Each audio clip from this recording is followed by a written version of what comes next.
Hey guys, good morning, welcome back to my channel. তো সকাল সকালে রেডি হয়ে নিয়েছি আমরা, এখন যাব বাপের বাড়িতে। আমি আর মামা রেডি হয়ে গেছি, ওর বাবা রেডি হবে, তারপরেই বেরোবো।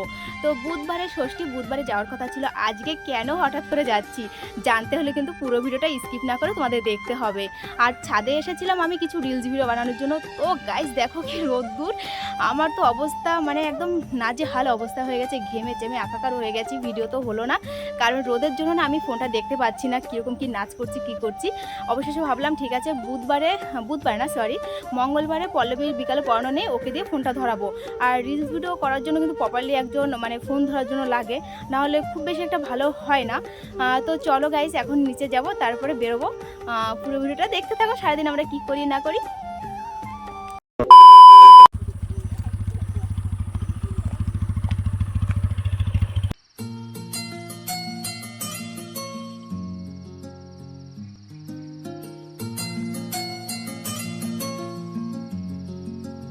তো গাইজ এখন আছি আমরা পুরন বাজারে। আমার বর বলছিল মিষ্টি নেওয়ার জন্য, আমি বললাম এই গরমে মিষ্টি নিতে হবে না, ঠান্ডা কিছু নিয়ে চলো। যেমন কথা তেমন কাজ, এখন আমরা নিয়ে যাচ্ছি কুলপি আইসক্রিম আর একটা কোকাকোলা।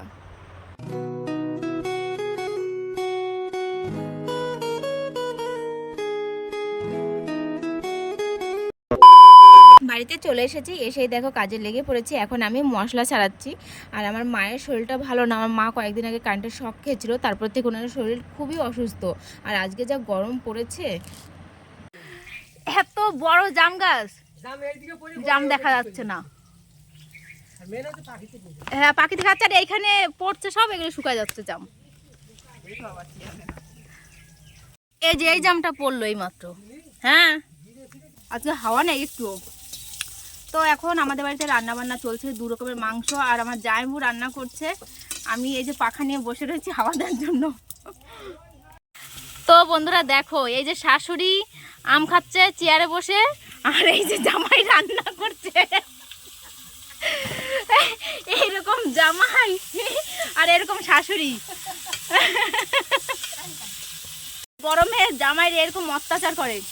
হ্যাঁ গরমে কেউ শ্বশুরবাড়ি যেও না, ঠিক আছে।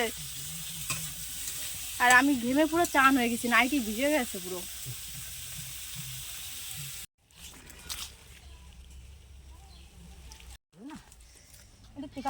কাটো।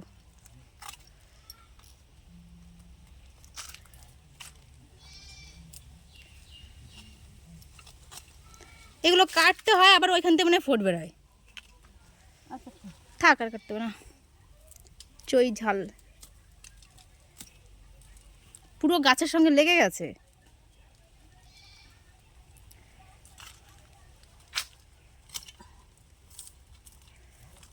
থাক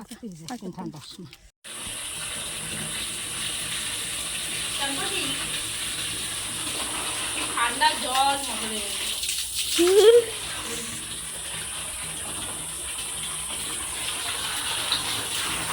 জল দেখা নি তো জল দেখি না। তো গাইজ আজকে আমি পান খেয়েছি। আসলে আমার মা পান খাচ্ছিল, আর আমার মা বাবা দুজনেই পান খায়। তো মার খাওয়া দেখে না আমারও খেতে ইচ্ছে লাগলো। আর এই বাড়িতে আসলে আমরা খাই, একবার করে পান খাই, এটা মিথ্যে কথা না।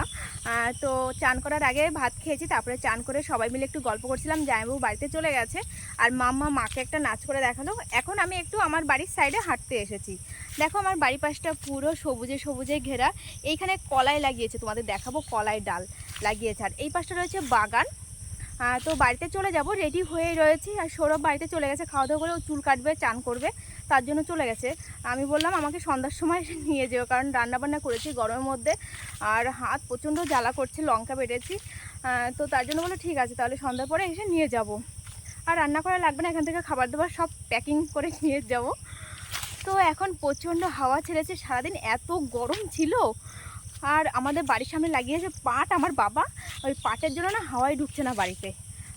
এই দেখো কলাই ডাল, এখন তো কাঁচা রয়েছে, এটা পাকলে না পুরো কালো হয়ে যায়। অনেকে চিনবে, আবার অনেকে হয়তো ডাল ছিল কিন্তু গাছটা দেখোনি। এই দেখো, চলো এখন বাড়ির দিকে যাই, চিরুনি করব। আর আজকে এই বাড়িতে হঠাৎ করে আসার কারণ হলো আমার জামাইবাবু প্রলয় এসেছে কালকে রাতের বেলা। ওর একটা পরীক্ষা ছিল বীরভূমে, তো ট্রেন ক্যান্সেলের জন্য ও যেতে পারেনি। ট্রেনে যেহেতু প্রবলেম চলছে আর ওইদিকে ট্রেন চলছেই না, যার কারণে যেতে পারেনি, রাতের বেলা এখানে চলে এসেছে। আর আজকে সকালবেলা মাংস এনেছে, তার জন্য আমরাও চলে এসেছি। এই হচ্ছে ব্যাপার, তাছাড়া আর কিছুই না।